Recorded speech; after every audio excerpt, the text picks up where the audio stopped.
Good afternoon, good evening. I call this meeting of the Beaver Dam City Council for April 6th to order. Please call the roll. Anderson, Here. Eppenfeld, Gwinnett, Here. Burnett, Here. Marie, Fisher, Here. Hiley, here, Keel, Mark, here, Olson, Present. Perkins,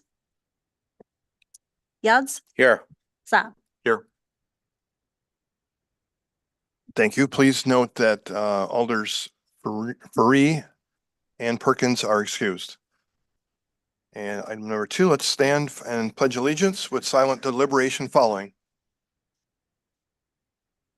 Pledge allegiance to the flag of the United States of America and to the republic for which it stands, one nation, under God, indivisible, with liberty and justice for all.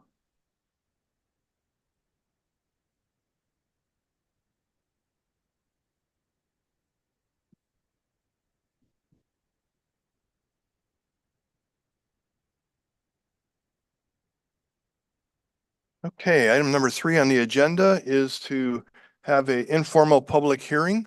Is there anyone in the audience or online that would like to speak to the council about a item that is not on the agenda for this evening? Yep, please step forward and let us know what your name is.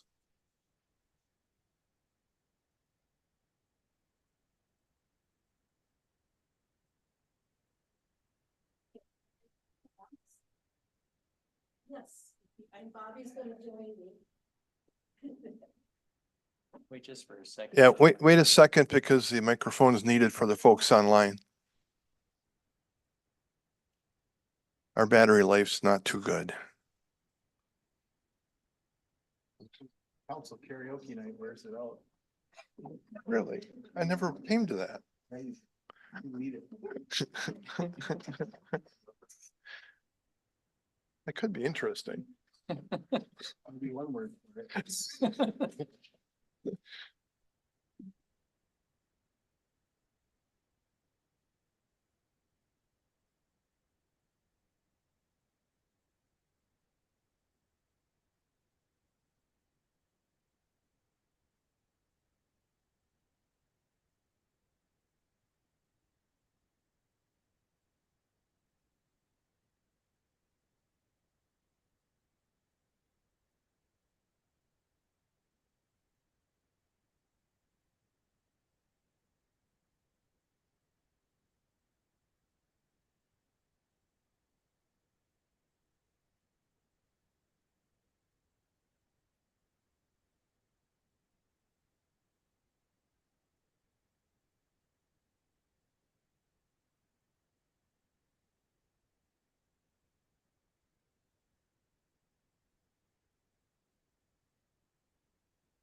Okay. Yep, we're gonna try it anyway. Is it working? Okay. Hi, I am here not as a councilwoman, but as the current president of the Beaver Dam chapter of AAUW. Since 1881, AAUW has been advocating for equity for girls and women through education, research, and advocacy. And we have, for the last 4 years, been looking at our community and ways that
Oh, fuck it. I'm Oh, just fuck gonna it. vote Oops.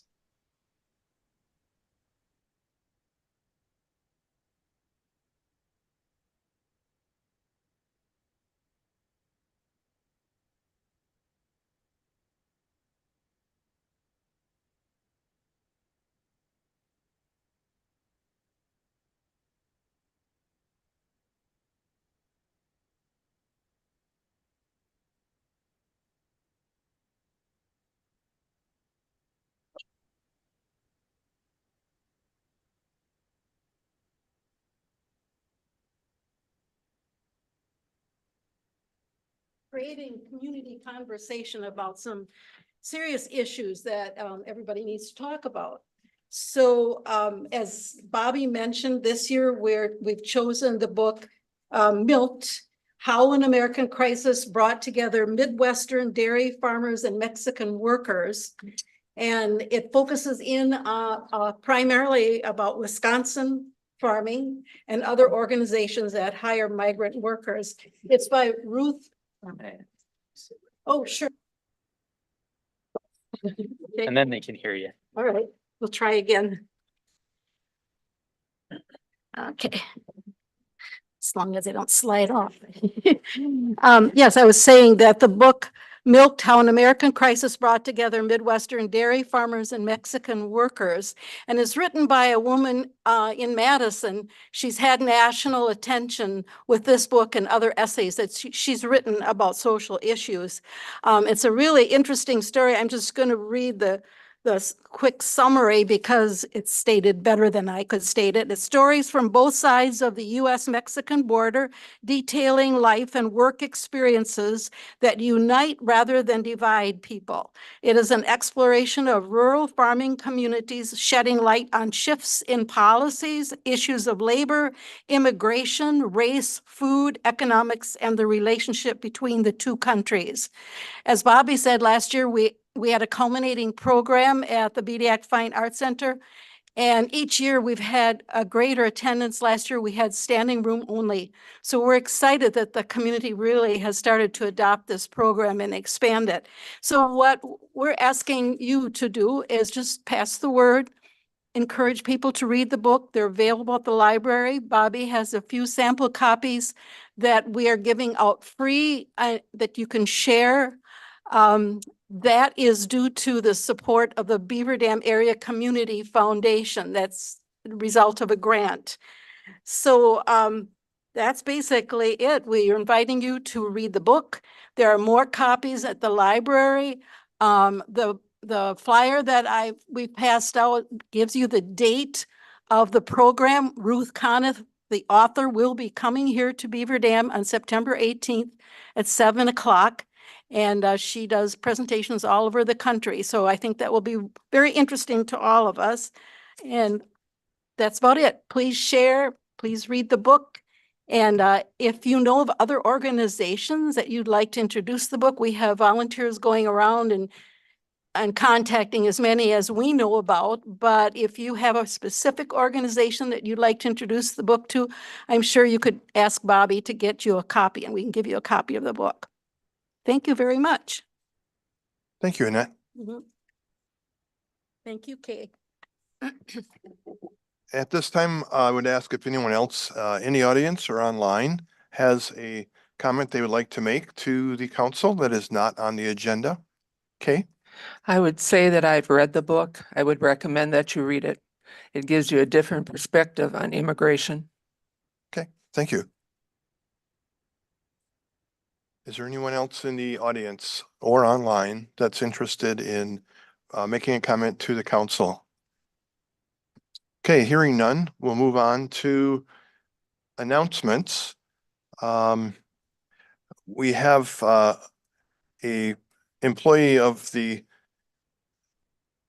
Department of Public Works that has given us 35 years of service and has gone off into the sunset. So I want to thank Aaron Klavakowski for his years. Also, is there anyone else has any announcements, upcoming events, or go ahead, Bobby? This Friday on May 10th, The middle school is having a community day of service where all middle school students have been assigned some activity of service in the community. I know that I believe there's 16 middle school students who will be going to the police department and helping them with various projects. There also, I know, are going to be at least 3 musical groups. I'm not sure if they're instrumental or vocal or both, who will be performing free at various locations downtown. At Great Harvest, at the Dodge County Center for the Arts, at the Historical Society, and at Food Pride. I don't know all the other specific projects, but just Friday afternoon, if you're out and about and you see middle school students and you're wondering why they're not in school, that is why they're out serving their community. And we're looking forward to the beautification that they offer to the police department in the planters. Be a lot of new flowers going in. Any other announcements? Okay, seeing none, we'll move on to disposition of minutes of the Common Council for a meeting of April 15th and April 16th. Is there a motion to approve both of those? Alder Burnett?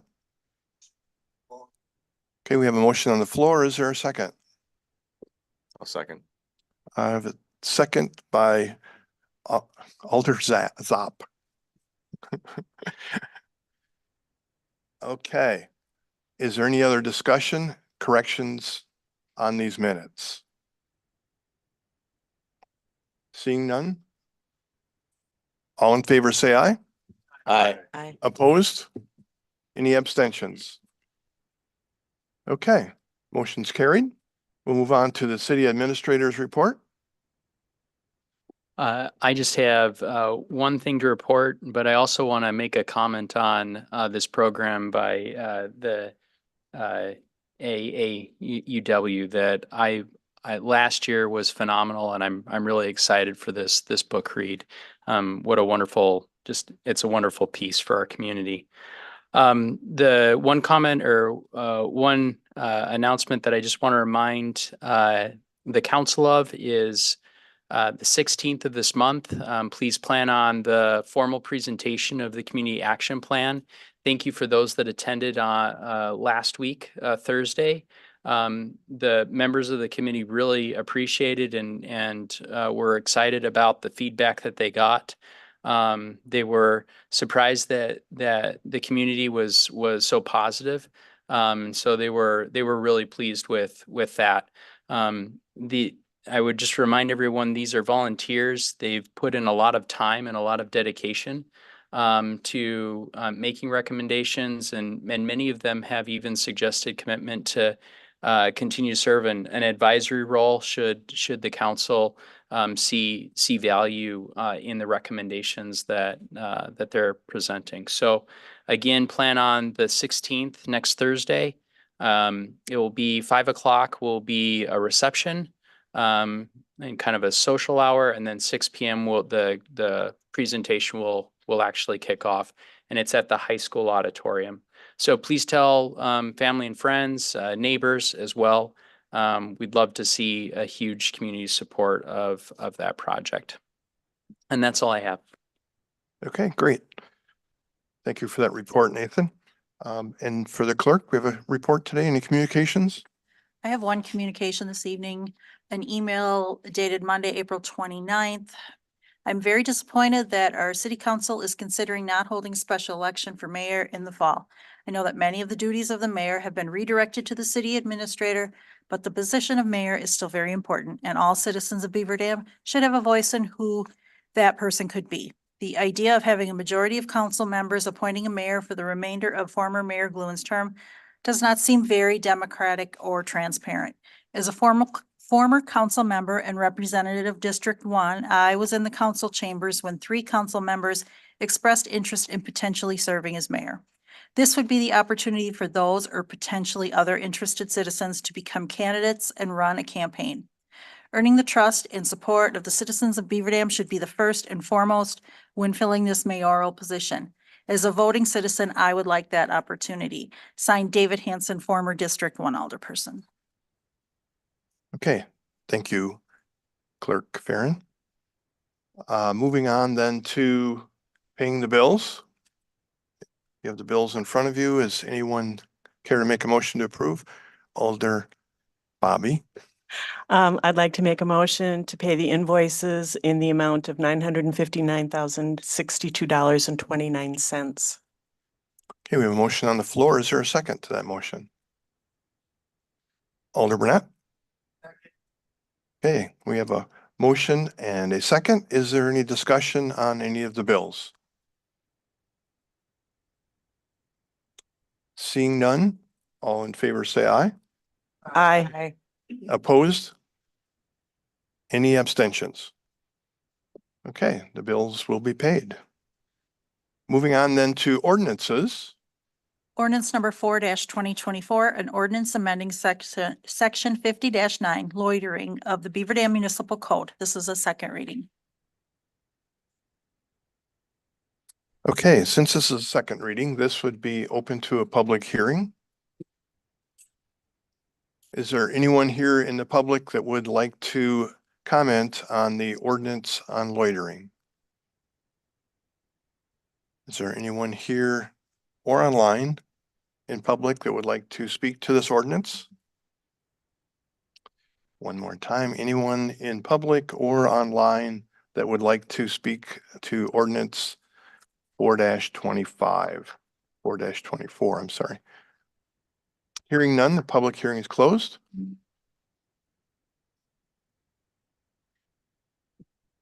Do we need We'll a need a motion. motion? And a- Okay, is there a motion to move this ordinance forward? Alder Burnett? I'll make that motion. Okay, we have a motion on the floor. Is there a second? Alder Zopp? I'll second. Okay, we have a motion and a second. Is there any comments or discussion on this ordinance?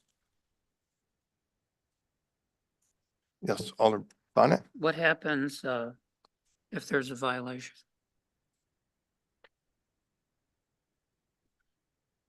Basically, currently, right now, while if there is a violation or if there's somebody loitering, the police are unable to really enforce or persuade an individual to leave the premise.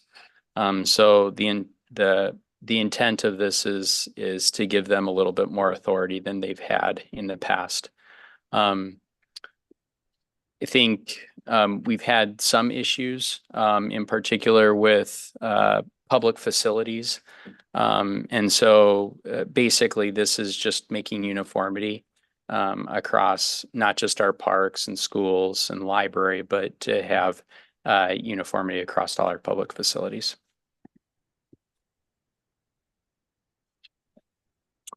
Alder Olson, did you want to add? Where are the homeless people in Beaver Dam supposed to go? I mean, that's the problem here, right? We have people sleeping outside the building and I mean, they can't go in the parks. And I get that, but I'm not trying to criminalize homelessness right now. And that's what it feels like a little bit. And I guess that's where it doesn't sit right to me. I mean, I guess I don't know enough. That's why it was a question, where are homeless people supposed to go in Beaver Dam? Do we have adequate facility? Because right now the Supreme Court is hearing something about, is it okay for cities to have laws that penalize people from sleeping in areas? It's just because if there's not adequate spaces for homeless people to go, where are they supposed to go? And that's what this feels like, because obviously they can't sleep in front of residents, so they're going to a public space and try and find a place to be comfortable for the night, I guess. And I guess that's what's it's seeming like to me. Maybe I'm hearing this wrong, but that's where I'm at. I'll comment a little bit on that. From what I know, there is a new women's homeless shelter in Beaver Dam. What used to be formerly a duplex, and now it's I think they can hold up to maybe 8 ladies at once. I'm not exactly sure. And then the former women's shelter is now turned into a men's shelter. So we do have 2 shelters in town. I don't know if anybody here knows their occupancy, if they usually have room or not. That's a good point. I think just to add, this was a discussion in operations. And so it would have been a great time to voice some of these concerns in the operations committee. But I guess I know our city attorney is here. I don't know if there's anything that you would want to address with regard to the Supreme Court ruling. One thing that I will say is that the intent is, one, to have uniformity, right, across all of our public facilities.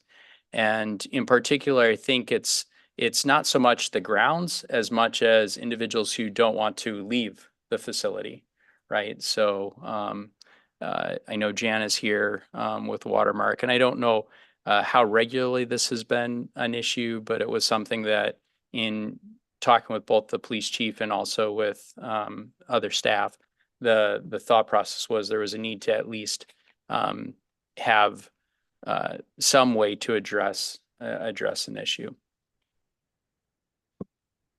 Yeah, as you point out, I'm sure that we'll know more over time what's going to be required of communities as it relates to what kind of penalties can be imposed. As you said, being characterized as criminalizing homelessness. The ordinance that the city has now, which this just really adds, the rest of the public facilities to, is pretty narrowly tailored.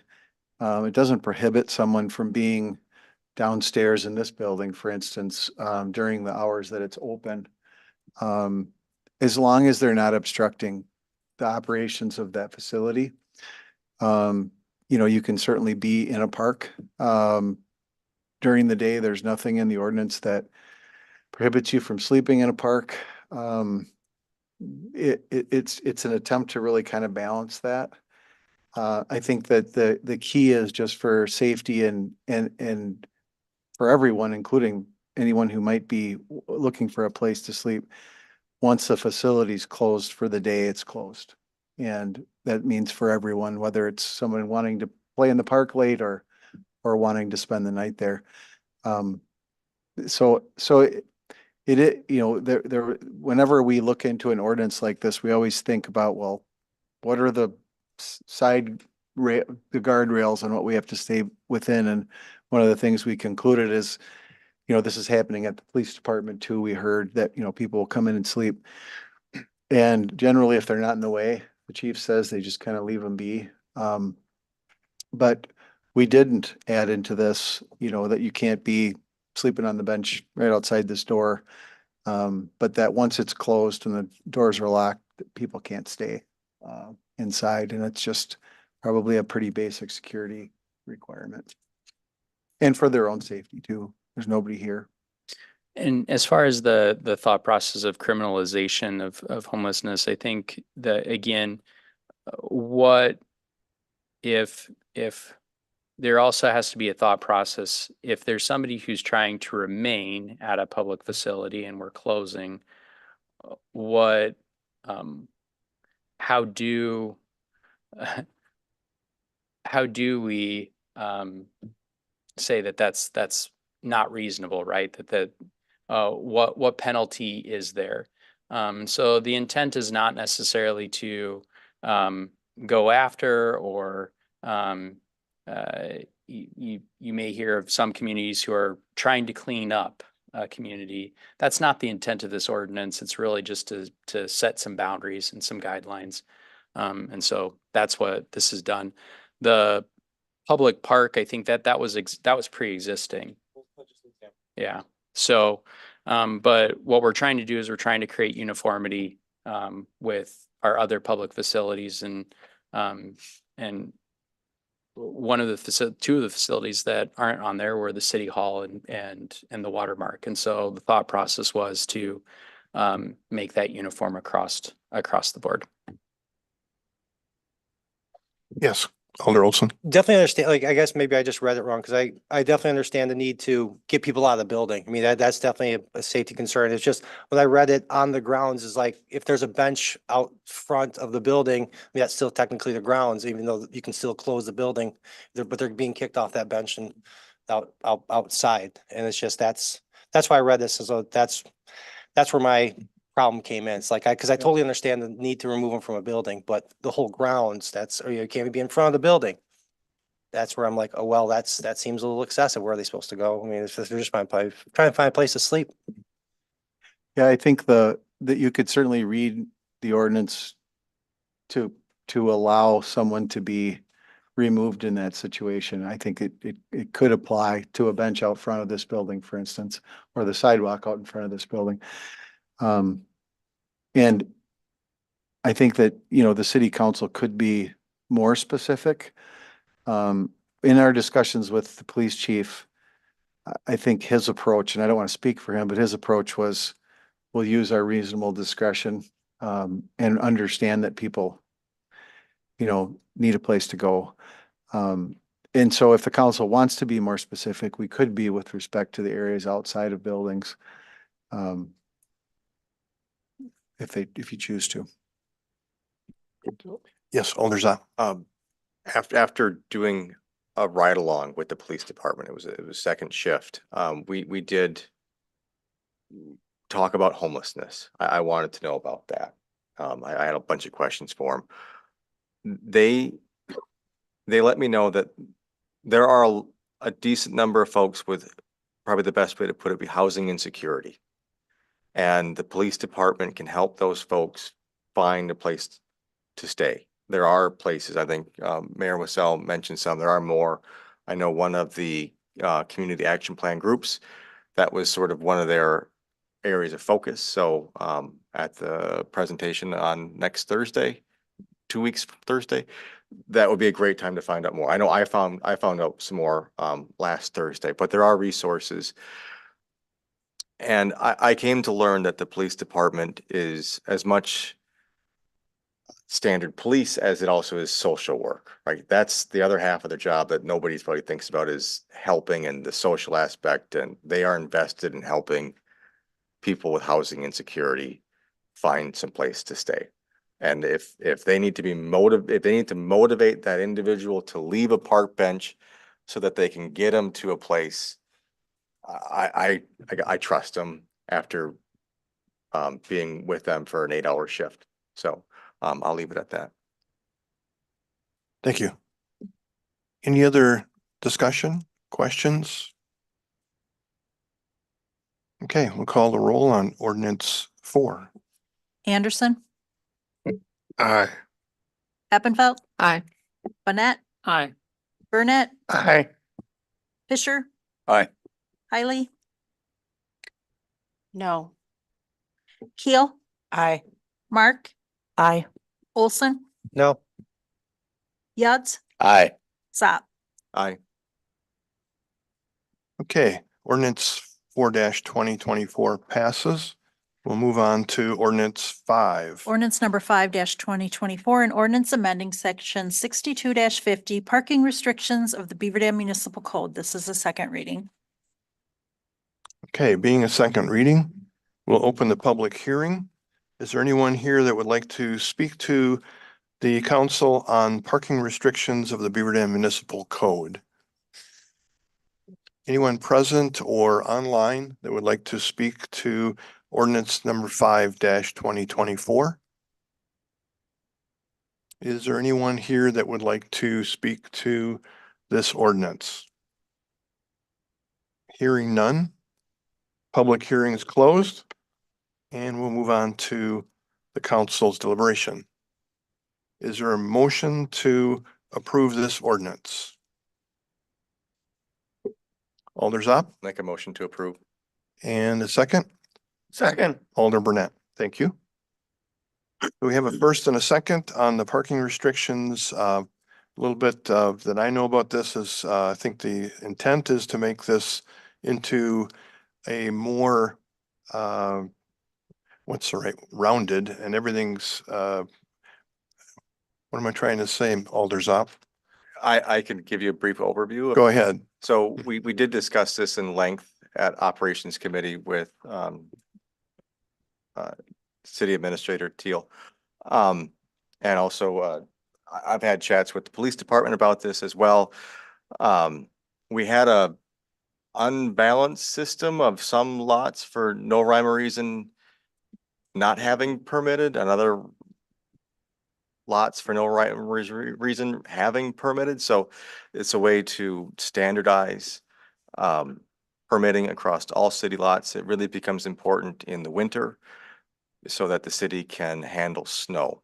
There are situations where we have people parked in city-owned lots that we cannot get them to move, or maybe that's overparked. So it's a better way to regulate winter parking and snow and all those things. You will note that we did not include a fee in this itself. The fee will be included in the annual bond schedule. So we did not want to glue a fee into this. It's in the bond schedule, so that's a separate aspect. This is really just treating them all the same, having them all be permitted. The ordinance was also a bit of a mess, so you will notice that just by all the track changes that it didn't read very well. So there was a lot of structural work just to read efficiently. So I think that's the gist of it. Thank you, Alder Zopp. Any other questions or discussion? Okay, Ms. Clerk, please call the roll. Eppenfeld, Aye.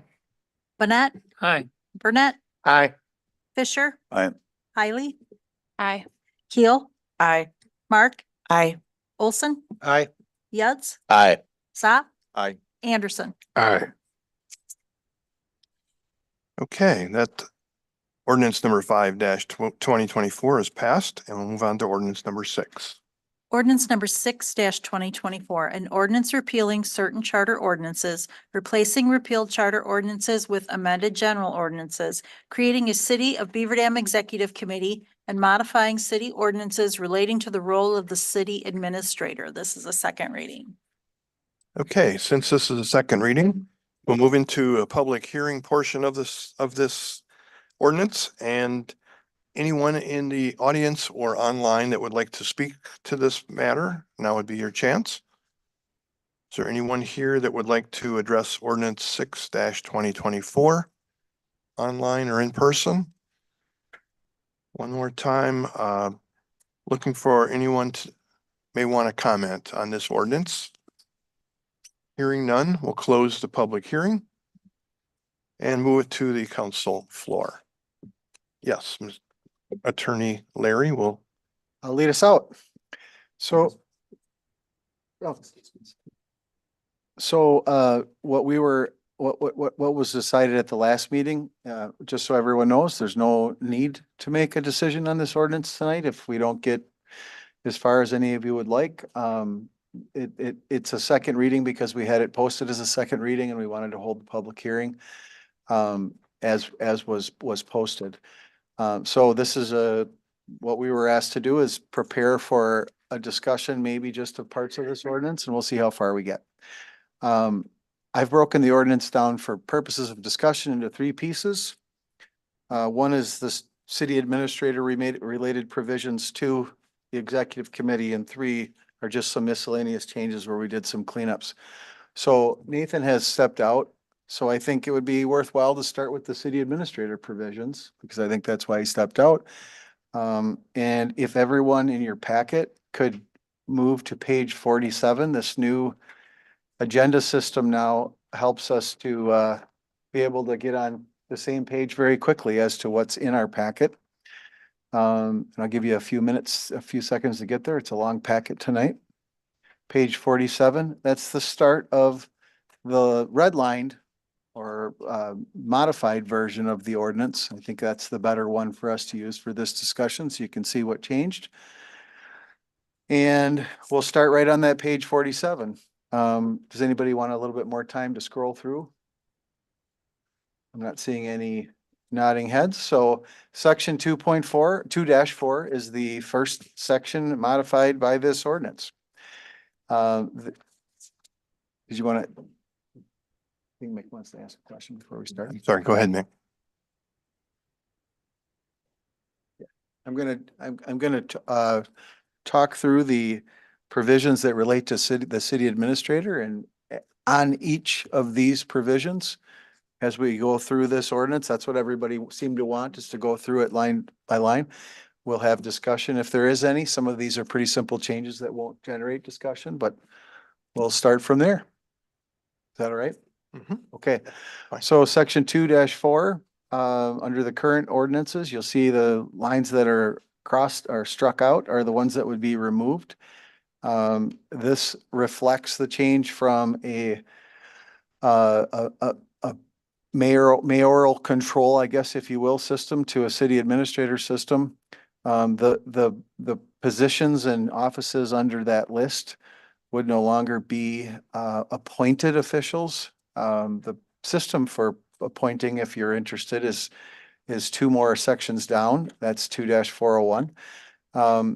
But those positions would be included as other positions in the city under the new hierarchy of having council and mayor, city administrator, and then the rest of these positions. So I guess I'd start there if there's any interest in discussion.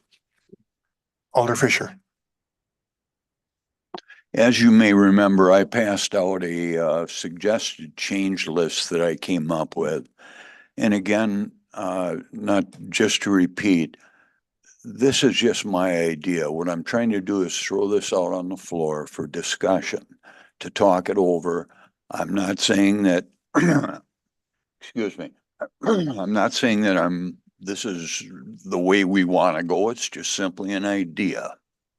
The first one on committees, what I'm Wait, proposing Mick, is, Mick, go we're, ahead. we're still on 2-4 though, right? You want to take it a section at a time? That's the way you want to do it, yeah. I'm on 2.5. See, we're dealing with two different.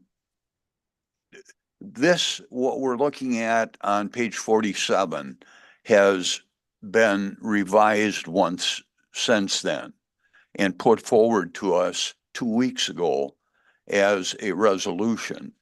But it's not this, what we're looking at is not what we saw 2 weeks ago, and that's what my notes were referring to.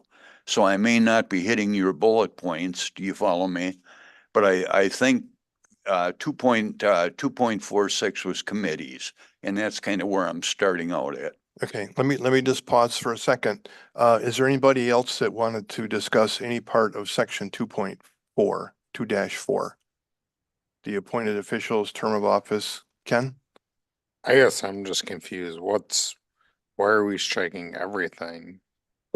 So a couple things, the way that our ordinance is set up today, all of the people on that, all the positions on that list are considered technically appointed officials, for which there's a specific process of nominations by mayor, council review, and the system that would be in place if you adopted this section would be those people on that list would be hired the same as any other staff under the head of the city administrator. Yes, go ahead, Ken. I guess I'm more concerned with the firing aspect. The what So firing, letting these people go, does that solely fall under the city administrator then? Yeah, so in my opinion, because these people were hired, not including me, I'm the second one on the list, but I'm just a contract person. You can get rid of me anytime. But every one of the other people on the list or those positions were filled using this process. So in my opinion, you would still use the old process to remove anybody who was on that list when they were placed in that position. So this would be for new hires and fires.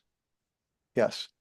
And then, so the answer is, other than for people who exist today in those positions, yes, it would be city administrator who would do the firing.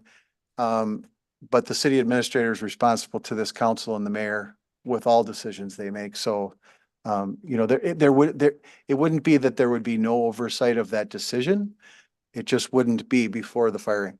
Does that make sense?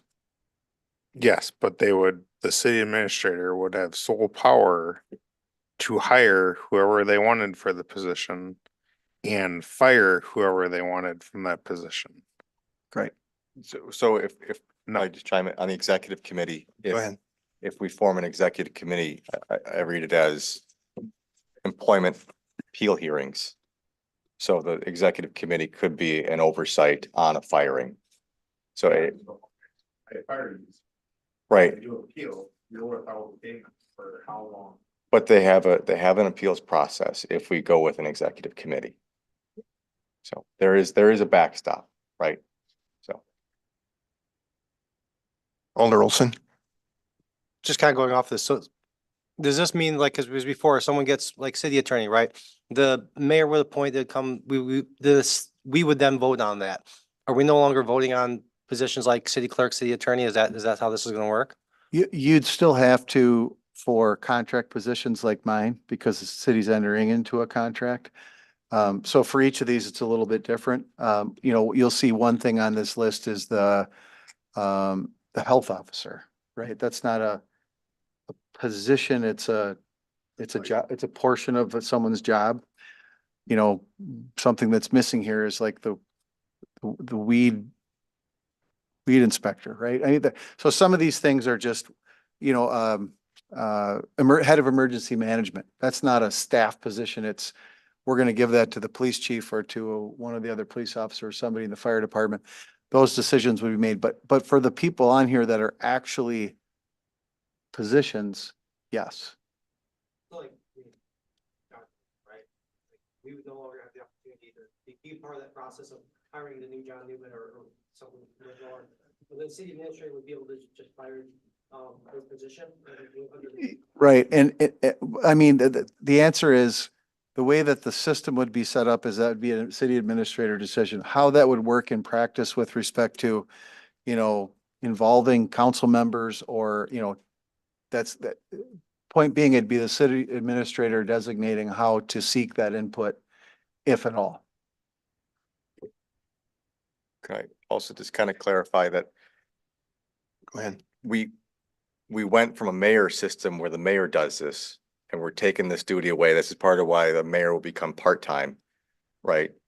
And going to a city administrator, because now it's the city administrator's duty, right? We went from full-time mayor, they would do this, to part-time.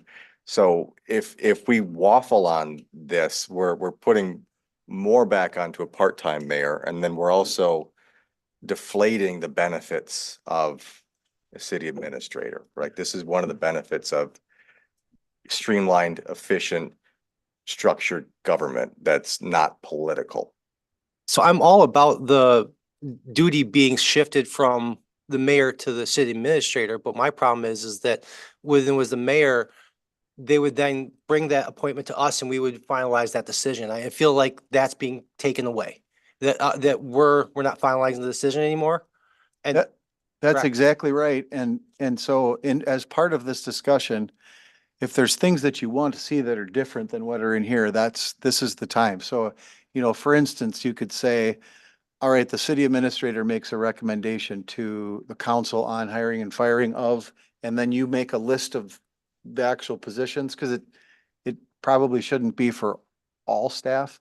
But if you just wanted to come up with a list of department heads, I don't think you need to add the health officer, those kinds of things. But so it'd be a slimmer list, but you could come up with a list that's these are the staff positions where you're still involving the city administrator and evaluating that person and and coming to the council but you can certainly add in that additional amount of review, whether it's just for firings or firings and hirings, however you want to do it. I would feel more comfortable for the major positions, like not every single one, but for the major department heads, that it would obviously be their recommendation, but we would be the final say. I mean, 99% of the time we go with the recommendation, right? I mean, it's very rare we don't follow the recommendation, but I would like to have the opportunity for that, for us to have the final say. So if having Alder's up. served on hiring committees, it's a lot of work to get involved in a hiring of a city administrator or an employee. It's delicate. I mean, it could get contentious. I personally would rather just defer and trust their hiring process than to re-interview a person again. What happens if we want to challenge them and say, hey, we don't believe you. Show me everything you did. Show me all your candidates. Where did you get them from? How did you do this? How do you set us up to overturn that selection and not turn into turmoil, right? It could get ugly in a hurry if we actually do want to go another way with their selection. So That argument could be made for any decision we make. I mean, we could get ugly with anything we go through here, but usually we do trust the advisor. I mean, we trust our city engineer so much. And we listen to what he says and we take that for a lot of value. And I feel like we would do the same thing with the city administrator with their pick, but it just allows us some checks and balances. And I guess one comment I would make is that you have a city administrator, and that was one of the reasons to go to a city administrator, was to have the stability of every day working with these same folks that are on the list, whereas a mayor is not nearly as attached or working with on a daily basis. Politically, a new mayor could come in and say, well, you've always voted wrong. I want you out of here. I mean, that wouldn't be a good thing, but I do like the checks and balances. Again, I totally agree that city administrator should be the ones picking these positions. It's just that little extra step that I'd like to see just for the major heads. I'm not asking for every single person either. It's just major department heads. Right. Ken? I would say yes, that I agree with Chris that there has to be oversight. And yes, if it gets messy and sorry, Zach, that's our job, is to review all this stuff as a council. And the idea was to go to the city administrator with oversight of the council. That means everyone in this room that's a council member has to be responsible, has to do their homework, has to read everything, has to be informed to make these decisions, because the council is now stronger. If you're simply going to say, let's put everything on the city administrator, guess what? You're creating a dictatorship, not a democracy. You're allowing way too much on that one person. The city administrator could do the same thing, at least with the mayor coming in and say, I didn't like the way of the vote, you're out of here. They have to run that past the council, and the council can say, no, we're not going to do that because you just don't like them. You're trying to get rid of them. With the city administrator doing it this way, the city administrator can say, hey, I don't like you. Or maybe I'll yell at you for a couple minutes and say, guess what? You're fired. Get the hell out of here. Pack your stuff up. And there's no recourse.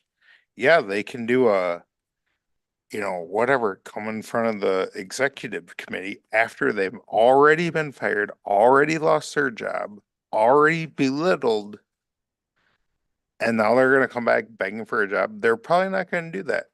They're probably just going to sue the city for wrongful termination. Whereas if there's a checks and balance, they can bring the recommendation forward, and then everyone in this room can be informed on what's going on, and then they can vote, if they support it or not. The way it's set up right now is way too much power to just one person that is not elected. And I thought we were supposed to be serving our constituents by being elected. This is just hanging it off to some guy and they get to do whatever they want. I don't think that's right. We need more oversight for this. Bobby, you want to comment? Actually, Ken, I would disagree that moving from a mayoral to a city administrator actually gives us more power and the citizens more power, because let's be honest, with a full-time mayor who was elected, who was very difficult to remove, we all know that in the past, there were mayors who were very involved and on top of things, and who were involved in day-to-day activities of the city. And there were other mayors who were not. And there wasn't a whole lot of recourse that anyone had. Whereas Nathan works for us, and we have, as a council, the right to question him, to ask him on a daily basis if necessary to show us what he's doing. No, let me finish. Okay. Please don't mention Nathan by name. Okay. Or the administrator, that as the council, we have the ability now to oversee the administrator as much as we desire. And if we don't like what the city administrator is doing, we can fire them. Whereas we did not have that ability with the mayor. So now I feel this shift puts more responsibility on the council for us to be on our toes and to be aware of what's happening in the city government from the top down, so that if we need to act, we can. So we're not turning over responsibility. If we're doing our job, we have more responsibility with a city administrator system than with the mayor. Alder Fisher's next. I totally disagree with that. What we need through us, with a city administrator is somebody that is going to be responsible to this council. And there are certain areas, I'm not talking about micromanaging. I'm talking about making sure that the decisions that he makes have the approval of this. We've already got a list in front of us here. Can we go through that list and just simply, we can modify that two 4 by putting in there with approval of the city council?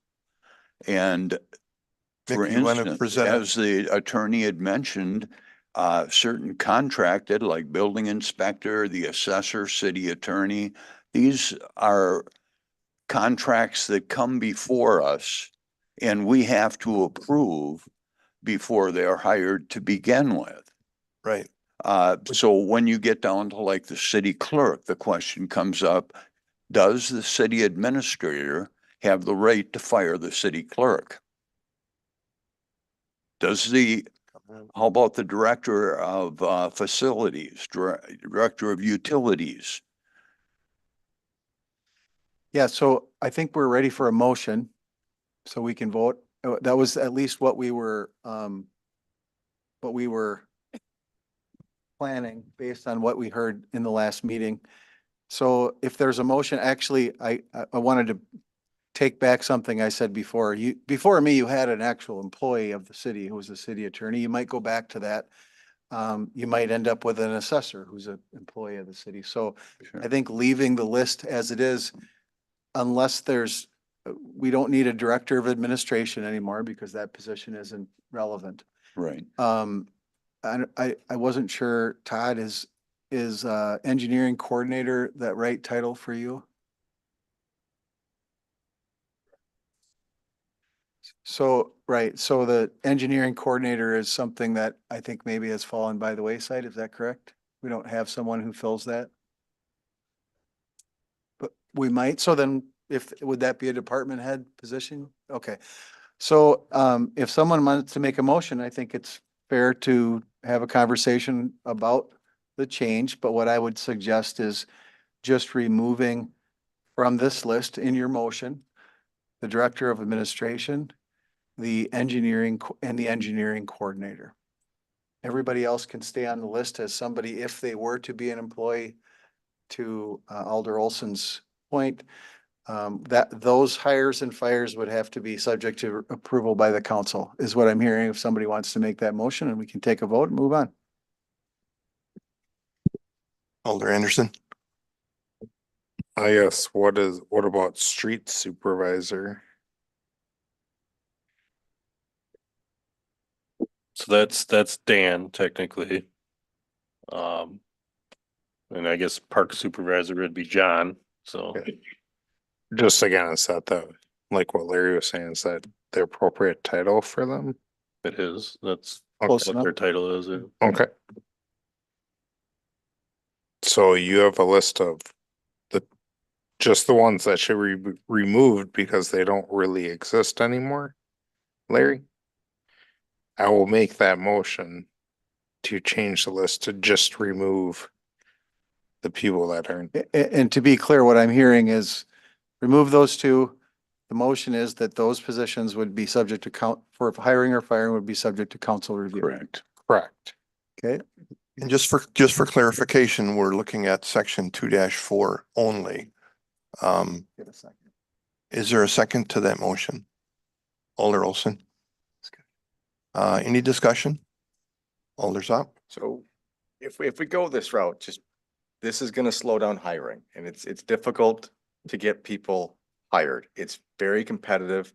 We did run into this in past hiring, where by the time it took us to get somebody approved, they're gone, right? That can happen. It will take us an extra 2 weeks to get somebody approved, and that could cost us a hire. The second thing is, this all becomes dirty laundry, right? As soon as we have to approve somebody hired, their employer is going to find out, right? Well, then what if we want to see all three candidates? Well, then all three candidates are going to be aired out in the dirty laundry. So it will be harder to get people to come in to apply because they don't want their application to be public knowledge, right? So we could be trying to get somebody from Mayville. We tried to get somebody from Columbus. We tried to get somebody from Waupun. We have been trying to get people to come and work here. And if we make this a political process, it's going to be harder. I'm not going to say impossible, but we burned some bridges in the past with employees being outed because of these processes that that you're talking about doing. So this will make it harder, most likely, to get people hired. And we will have, if the day comes where we challenge an administrator's pick, it's going to get ugly. I mean, just the amount of time all of us are going to have to invest in learning about the hiring process and what they're doing. It's a lot to pick up, and I don't feel it's necessary. We have somebody that can do that job. If we don't like what they're doing, we will fire them for cause. That's another part of this. So that's their job. If we don't like it, we fire them, get somebody new. So I think we should leave it alone. Thank you. Alder Fisher. I disagree on that, and that's why they pay us the big bucks to make those decisions. Alder's Yeah, he's over there. Yuds, I'm sorry. This whole thing, if you look to the future, this looks like an HR job. You're absolutely right. We're going that direction. I mean, administrator does the numbers. We need an HR person, the way it looks to me. Do we need it today or tomorrow? I don't know, but we're going down that trail fast. And I think we got to look at that. Maybe, I mean, does the administrator do a good job at HR? I don't know. They're hired to crunch numbers and stuff like that. But HR is a whole different animal. So I don't know. Yeah, and for purposes of this discussion, even if you end up hiring an HR director at some point, which is, I think, inevitable, then you don't have to account for that in this decision today, because it would be the HR director under the city administrator, right? So you don't have to answer that, decide that today, I guess, at least. Go ahead, Jay. I just want some accountability. That's what I'm really shooting for, I guess. Somewhere, somebody has to stand up and say, hey, I took the blame for it. I hired them. I take the blame for it. Yeah. Oh, Burnett. Thanks, Mayor. As I'm looking at this list, most of these positions are people that we hire from within. I mean, a lot of these positions we don't hire from outside. I mean, we always try to promote from within. It's not like we're going to be losing those employees to another community if they have to wait 2 weeks to be to get a promotion. It's not like hiring a city administrator or a chief of police or a chief of the fire department. These are all, when I see, these are all mostly brought up from within our city. Okay, any other comments? Or are you ready for a vote? Alder Bonnet? Yeah. I'm really puzzled by this conversation. And I'm puzzled because the deliberations that went into the concept of transitioning from the mayor to the administrator was a big deal. And, you know, shame on the council for proceeding with an administrator without having the contract determined at that point. But as I listen to this, I think everybody wants the same thing. It's just how is it portrayed on the paper? And what I don't understand is if an administrator hire somebody, it works out or it doesn't work out, at what point should that concern the council? And or the administrator? If all of us, I have a feeling there's some below the surface issues that are not articulated, that I don't know, that relate to the performance of the city administrator. That is a separate issue than to have a doctrine that we follow as an ordinance that says we, the city, believe this in our city administrator form of government. I think we can have everything everybody here wants. Maybe if we just add one clause, and that is anything can come to the council. If an employee is terminated by the city administrator for performance, but somehow that employee disagrees with that decision of termination, what is their recourse? I'm assuming in the city, there's a grievance policy, there's an appellate review policy of some kind. So that can take care of that employee's grievance. If the administrator terminated that person in a grievous way, that onus comes on the administrator. And that clearly comes here, regardless of if it says it in the document or not. That is our job. When that administrator screws up, we need to take action. That's what the city people want. They don't want us to decide on the clerk in the city's office that we're going to hire him. That's not why we're here. So that's where I'm puzzled on this, is I think every comment that I've heard, everybody wants the same thing. They want accountability. It's a matter of, I mean, having some of these positions outlined in the city ordinance to me is silly in the beginning. I mean, we got our key management staff. Would an administrator terminate one of those key management staff people? Well, look at Todd. Not Todd. I wasn't looking in that direction. But if he decided that for whatever reason, he was going to terminate that director, do you think he's going to do it without us? You think any executive who is worth their salt would terminate a key person without informing their boss? Yes. It's not going to happen. And we're not going to get surprised if all of a sudden Todd doesn't show up. So I guess that's where I struggle with trying to weave through this. And some of the language can throw us off, I think, in terms of what and why. But anyway, that's just my puzzlement. Good points. Alder Fisher. What you're saying, that's why this is brought to you in the form it is, for that reason. It's, in my experience, if you have an administrator and they have to be the boss of these key staff, that the typical way to do it is as it's presented in this ordinance, which is to rely on your hire to bring the big questions to you. Otherwise, they're going to be in hot water for not. And that they understand that. So council can do what it wants, but I think the more typical way is to do it the way that you see presented. Alder Fisher. I'd like to call a vote on this without having to go through a vote to call a vote. Thank you.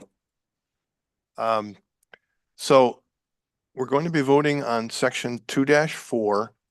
Actually, the motion is to alter it. Yep. The motion is to require the council approval of hiring or firing of the positions and individuals on this list, sans, not including engineering coordinator and director of administration.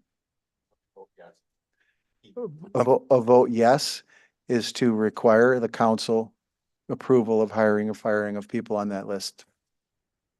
Subject, based on the recommendation from the city administrator. So it's sort of a middle ground as to what we have now, but from before. And I wanted to make one other point. currently, if you have an employment dispute or you want to appeal if you're fired, that goes to the administration committee currently. Under this ordinance, it would go to the executive committee, but I just wanted to make sure everybody understood how that works. Okay, if you vote no, it stays the way it's printed. If you vote yes, it gets altered like the amendment. So please call the roll. Burnett, Yes. Fisher, Yes. Hiley, No. Keel, No. Mark, No. Olson, Yes. Yads, Yes. Zap, No. Anderson, Aye. Appenfelt, Aye. Burnett. No. 6-5. So how much more time do you want to spend today on this, or We probably did enough. you think you've had enough for today? Yeah. Yeah, so I we've think- made, Yeah, we'll move on to back to this ordinance next week with another section of it. I promise you that not every section will require this much discussion.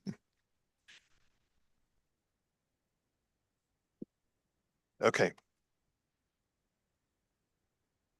So back to where I'm at here.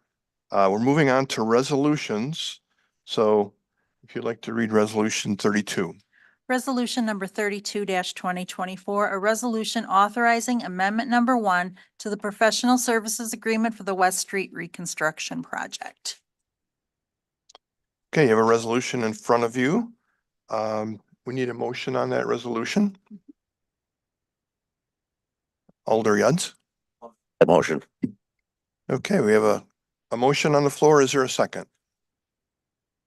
Alder Burnett.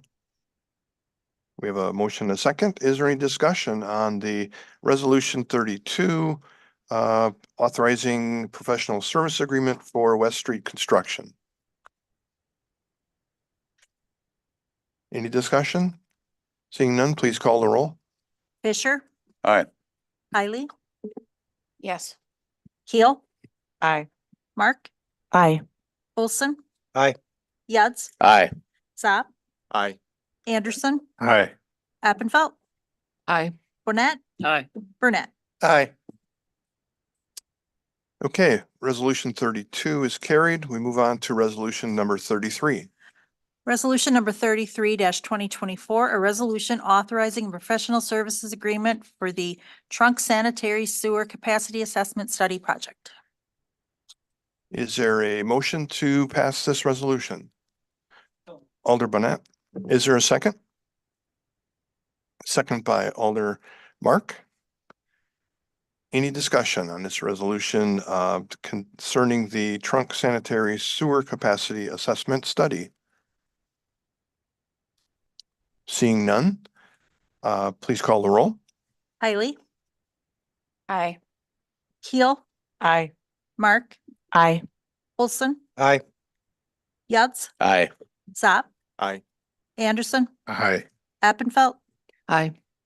Burnett, Aye. Burnett, Aye. Fisher. Aye. Okay, resolution 33 is passed and we'll move on to resolution number 34. Resolution number 34-2024, a resolution proclaiming May 11th, 2024 to be World Migratory Bird Day in the city of Beaver Dam. Okay, you have a resolution in front of you. Is there a motion to pass this? Alder Also move. Appenfelt, thank you. And a second by Alder Hiley. Any discussion on this resolution? There's not a proclamation I'm supposed to read or anything. Okay, that's all right. All right, so we will call the roll on the resolution about the Beaver Dam being a bird city, USA. Keel, Aye. Mark, Aye. Olson. Aye. Yads, Aye. Zap, Aye. Anderson, Aye. Appenfelt, Aye. Burnett, Aye. Burnett, Aye. Fisher, Aye. Hiley. Aye. Resolution carries. So remember on May 11th, it's Bird Day in Beaver Dam, so feed the birds. All right, moving on to resolution 35. Resolution number 35-2024, a resolution to deny the claim of Jack Rudy for damages incurred from falling tree branch onto vehicle. Okay, I have resolution 35 in front of you. Is there a motion to pass this resolution? Alder Yads? I'll make that motion. All right, and second, Alder Fisher? Second. Is there any discussion on this resolution? Alder Anderson? Do you know, was the tree that lost its limb onto this vehicle on part of the city's right of way where we are responsible for that tree? We have an answer for that. Yeah, I understand it was in the right of way. It's never a bad, it's always good to sort of remind everyone what the process is here. So this isn't necessarily saying that this person isn't going to be made whole. But the process for required by someone to follow if they feel like they've been wronged in any way by the city is to first submit a claim and have the city make a decision on the claim. This does not mean that the city's insurer won't take care of this if it's actually something the city should be or is liable for. So the answer to your question is that my understanding is the tree was in the right of way. And the city's insurer may very well be making a payment based on this, but it's just, this is a question as to whether you want to jump that insurance process and just decide to make a claim in your own right. This particular one says the insurance recommended not paying. That's right. Alder Burnett? If I have a tree in my yard and it falls on my neighbor Ken's house, it's not my responsibility. It's his responsibility. And I think the principle is probably the same here, and that's what the insurer is saying. It doesn't make necessary sense if my tree falls on his house and he's got to pay. But I think that's pretty much all of our liability policies are like that. Yeah, I think that what you'll find in those situations, and I've been involved in many of them, is it'll be an issue between your insurer and Ken's insurer. And in many cases, you will be liable, or in other words, your insurer will pay for that. But there's a process for them to use to figure that out in terms of relative negligence and whose responsibility it is. Alder Anderson? Do we know how much this claim is for? And just a side note, I've been here for a while. The insurance always recommends to deny, which just puts the claimant through a huge hassle of going through all that stuff. One of them was years ago, the police actually fired at a suspect, punched a hole in someone's garage door and back wall. They were only asking for, I think it was like $600 or $700. And the insurance still recommended to deny. We decided just to pay them. And at least my thinking was it's better to just pay them because that was relatively low amount of money, because if you make them go through insurance, it's not going to stop at the $500 or $600 to fix a garage door and patch a hole in their garage.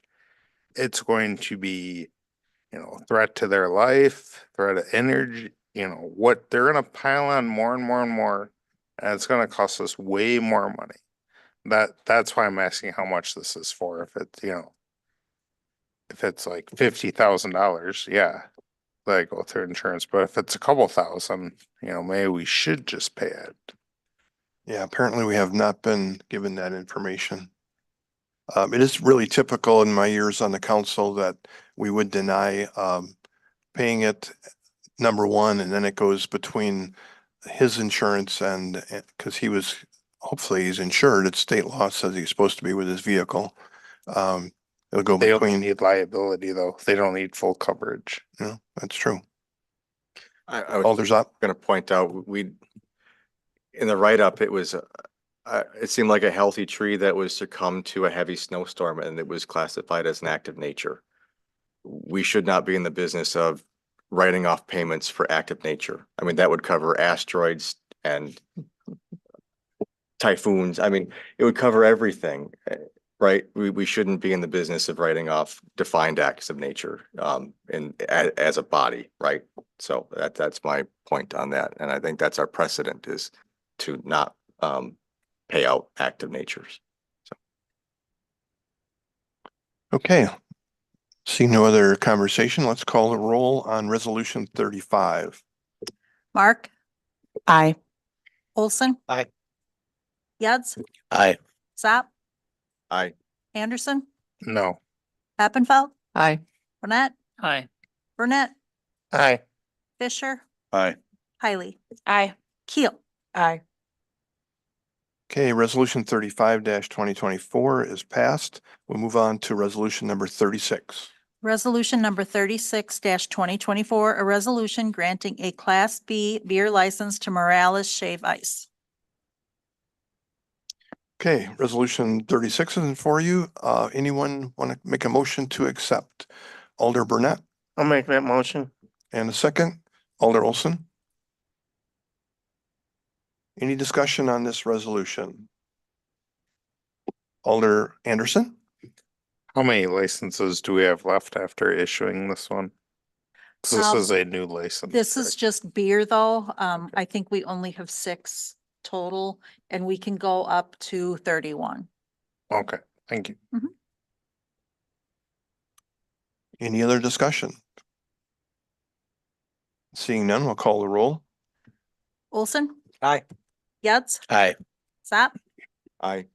Anderson, Aye. Appenfeld, Aye. Burnett, Aye. Burnett, Aye. Fisher, Aye. Hiley, Aye. Keel, Aye. Mark. Aye. Okay, resolution 36-2024 is passed. And we'll move on to item number 11, mayoral appointments. Do you want to lead this one? Probably hand it off to Jack. I think I should lead. Okay, Jack, this is your baby. I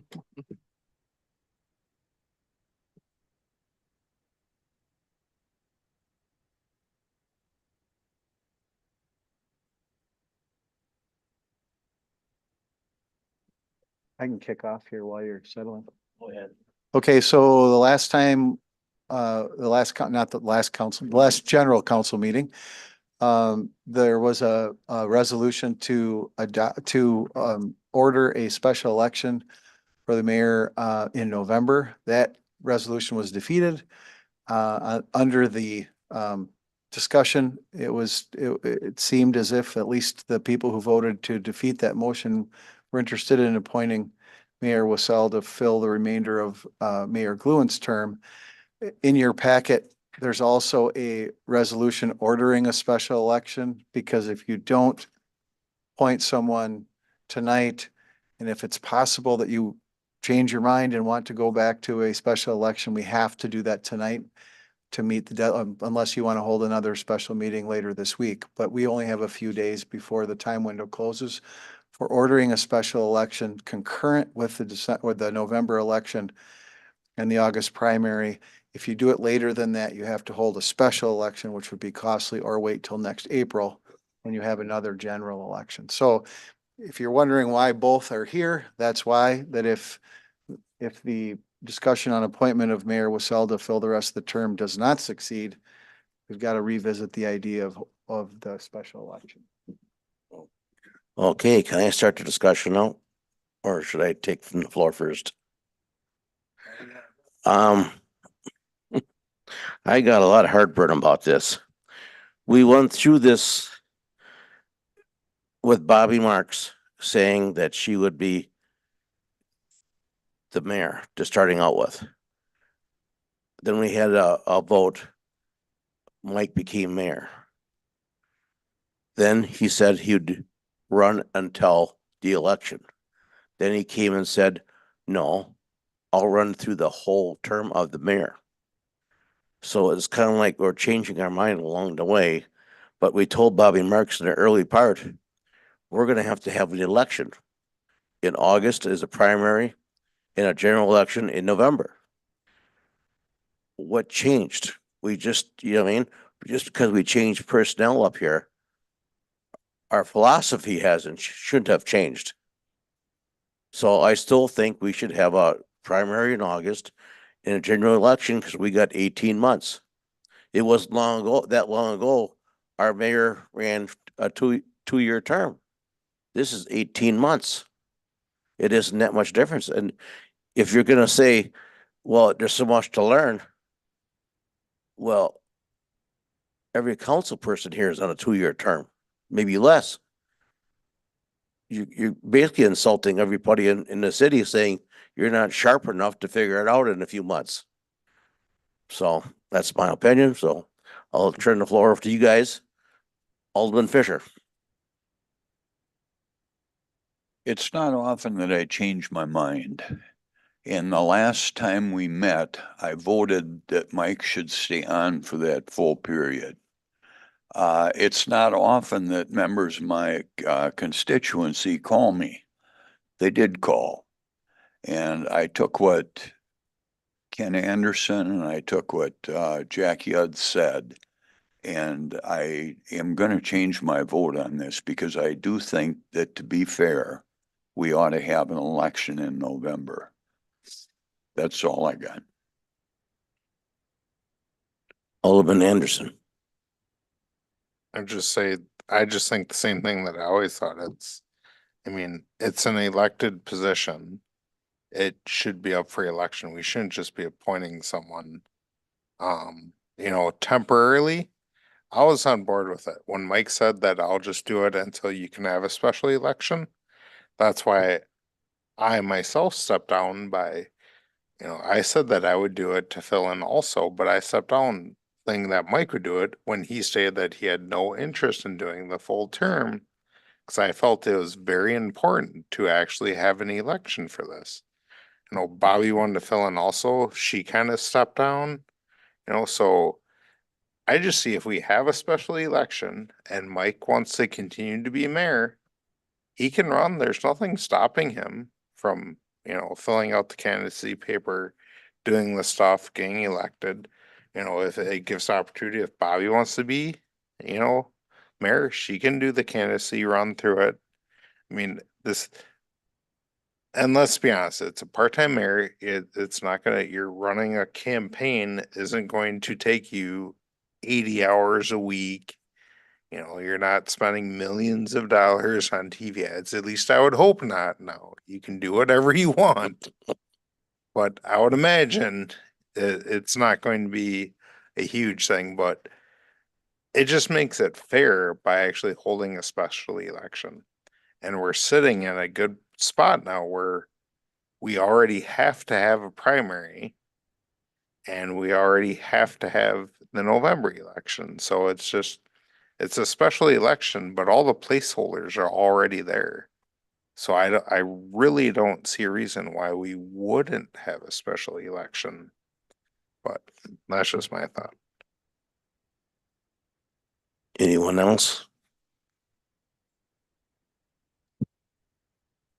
Alderman Bonnet.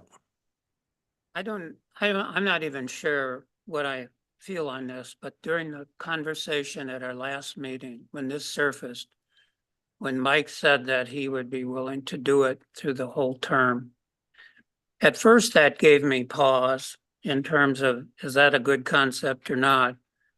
But then with some of the things that you all said, the continuity, Mike's experience, what are we going to get if we go to another election and we get somebody who has no background in what we're doing? That takes us to where we're on the third or fourth mayor in a 3-year period. And, we talked, an hour here earlier today about the continuity of leadership for the human resource side, but yet, we're going to lose some of that continuity. And that's the thing that impressed me with Mike and some of the others who kind of threw their hat in the ring here. We have that continuity. The question becomes is how important is that? We bring in somebody into the mayor slot who has no city experience. That places a bigger burden on us selfishly, do we want that or not? I don't know. So, you know, that's kind of where I am. I mean, I kind of left the meeting last time thinking that we were going to be in the duration, but you know, the comments that are on the table, you know, in a way, voting for election is an easy way out.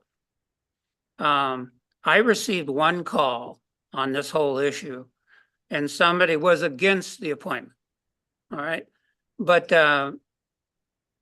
so anyway, it's like, I'm not sure what the right answer on this is in terms of, I'm gonna have to vote in 2 minutes, but, you know, where do we head? I don't know. Anybody else? So can I? Go ahead. Alder, Annette, thank you for just kind of paraphrasing. I mean, so this was a difficult decision, right? So there are positives and negatives either way you go. So as I recall, Bobby's intent was to be appointed mayor for the duration. Is that correct? And you wanted it for the full 2.5 years. That was your intent. That she was not given the opportunity to have that voted on, right? But that was her original intent. That was not given a vote. It went to a vote on appointing the current mayor. So, and we all know Mike, and that's where we know and we trust him. And it's hard to explain to the residents that we have a good functioning system of governance right now. And while everybody at the root wants elections, you want an election to get a well-functioning government, and we have a well-functioning government already. And it's hard to relay that, right? In that duration. So there's probably no wrong answer, honestly. So I guess you just kind of vote at your core, and we'll leave it at that. Alderman Burnett. Thanks. The only thing that gets me about this is we'll probably be voting on item B here in a couple minutes. And if we decide to appoint somebody to fill the alder vacancy and decide to have a special election for the mayor, you know, that's sort of, you know, going 2 different ways at one time, I think.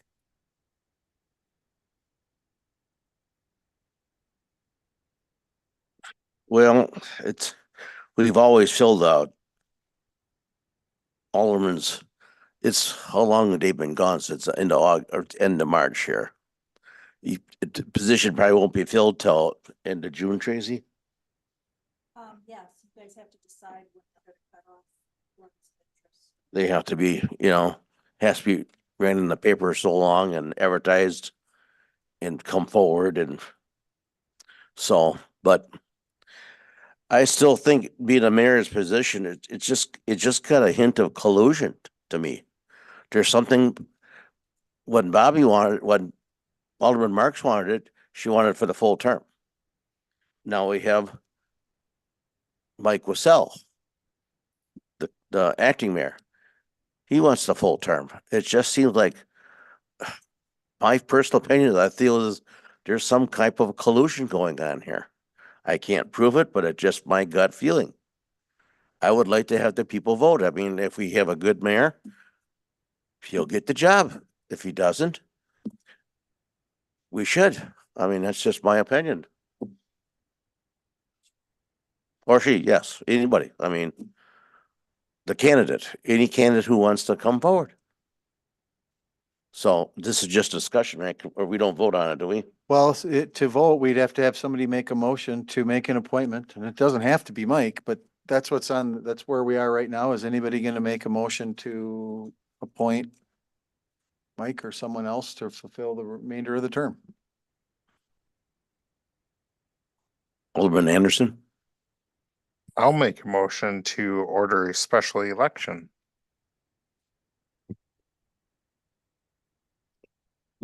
Tracy, do you have copies of those? So the old version of the resolution got added to your packet today. So Tracy's handing out a revised version. The only thing that's different is the dates that everything, today's date instead of April 15th and so on, so.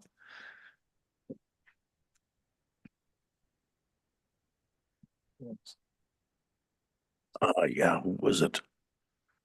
Did someone second that motion? Someone had a hand up for a second on that motion. Ken made the first made the motion. Mick, you second it?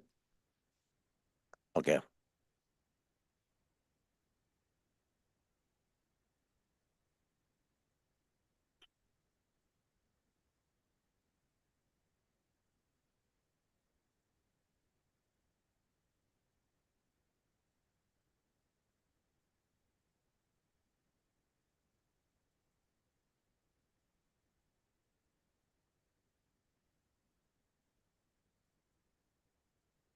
So Larry, just for a point of clarity or order, with this motion, should it fail, then what?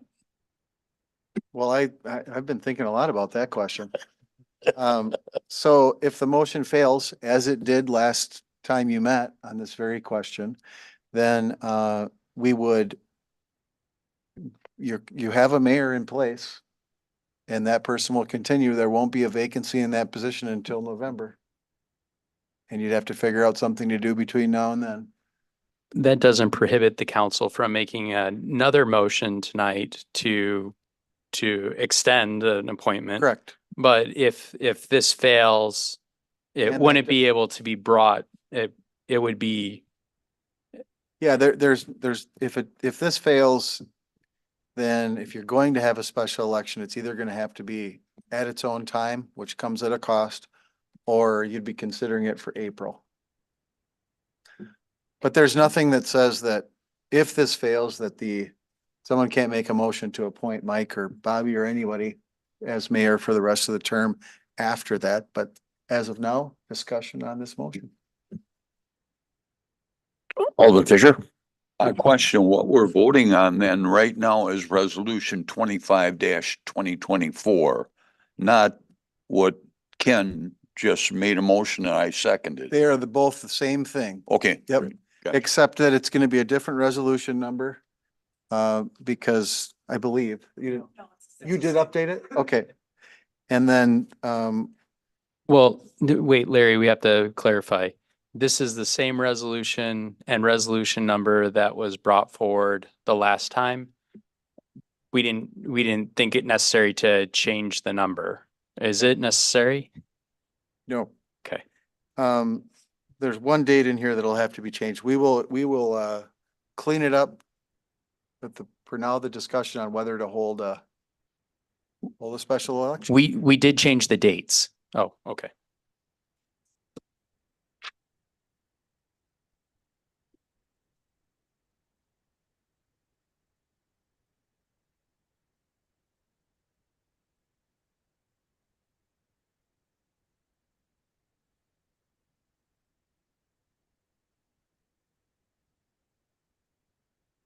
Okay, to clarify this, we're gonna take a vote on Ordering a special election.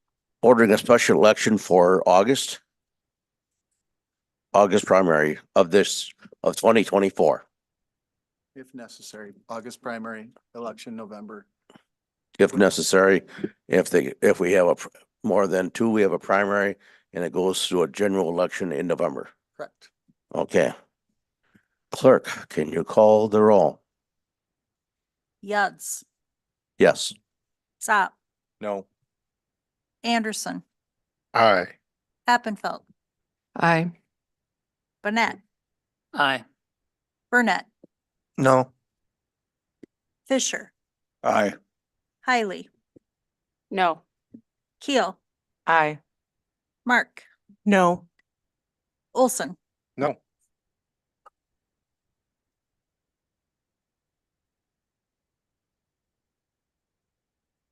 Eyes have it. I have 6 to 5. 6 to 5, ayes have it. Okay, ayes have it, 6 to 5. We'll have a primary in August. Jack, can I just say, nomination papers will be available tomorrow. It's a lot of signatures to get by June 3rd at 5 o'clock, just Minimum of 200, minimum of 200. maximum of 400. Correct. And if it starts tomorrow, when does it end? June 3rd June 3rd, okay. at 5 PM. June 3rd, 5 PM. So tomorrow morning at 7:30, Tracy? If they want to get up bright and early to get the papers? Well, yeah, Or should I give you a little time, make it 8:30? could you? Let you get in your chair? Yes, please. Okay. Yeah, so, okay. Alderman Fisher. Who's the mayor now? Mike's the mayor till November. Or 10-4, until he thank you. decides otherwise. Okay, I'll call back in. I You did, okay. Thank you.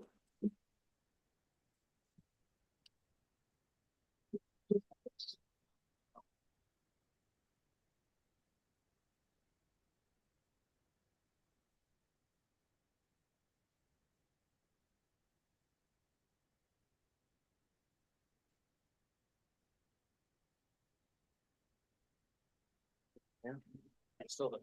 Today? They did decide November. Okay. All right. Now we're on to, Alder's deal. Yes, discussion and possible action to advertise filling District 1 Alder vacancy. Do we need a motion on that? Okay. Alder Olson? Make a motion to do that. Okay, have a motion on the floor. Alder Yuds? I'll second that motion. Okay, and All we need is what, dates you want in the post. okay. Is there any discussion on dates to post? Post right away? Is it Just the cutoff date and lead time? what meeting you would be appointing. By when do you want people to let us know if they want to be considered? 2 weeks after it's posted? That might not be enough time. Not enough time? 30 I would days? say, at least a good 3 weeks. It usually takes people a little while to think about if that's really what they want to do. Okay, Usually we don't get them until very last minute, and then you have to review them and decide who you're gonna present for approval. And then we have to invite them in to state their interest, so. Alder Yuds. Maybe our first meeting in June? Would that be? Alder Olson? Anderson? I was gonna just make the recommendation that, yeah, I guess bring them in, and have it on the agenda for the first meeting in June 3rd.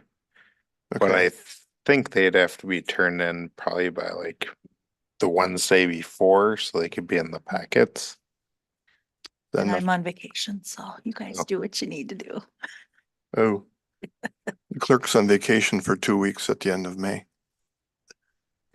Maybe the second, the Then second, we gotta push it back. yeah, the second meeting in June might be a good target. Yeah, I would be fine with that, the second meeting in June. So maybe have letters of interest back to the city by the 3rd. That would give you some time to Yeah, look at everything. yep, that'd be great. Would that work? Okay, so we have that motion on the floor. Is there any other discussion? Yeah. I would be fine with that, the second meeting in June.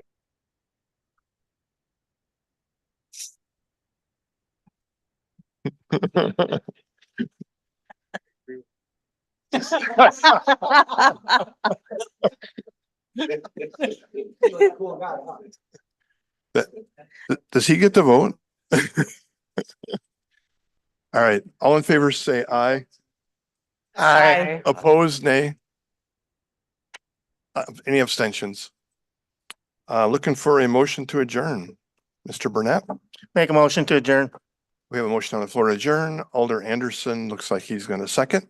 So we are adjourned if you all say aye. Opposed? Nobody's opposed to going home.